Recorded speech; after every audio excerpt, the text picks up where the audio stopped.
Dios les bendiga, hermanos. Vamos en esta noche a orar por las peticiones. Sabemos que todos tenemos peticiones delante del Señor. Y para que el Señor nos dé la fortaleza cada día para seguir esperando en Él hasta que sea su voluntad. Porque tenemos que aprender a esperar en el Señor. No cuando nosotros quieramos, sino cuando sea el tiempo del Señor.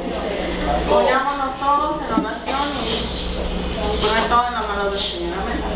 Padre, te damos gracias, Señor, en este momento, Señor, primeramente porque nos permitiste estar aquí, Señor, en este hermoso lugar. Padre, nos diste la fortaleza y la fuerza, Señor.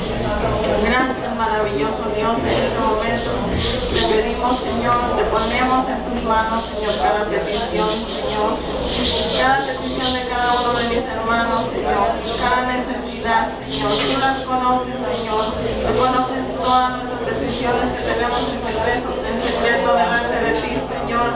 Tú sabes nuestros pensamientos, conoces nuestras necesidades, conoces hasta lo más profundo de nuestro corazón, Señor.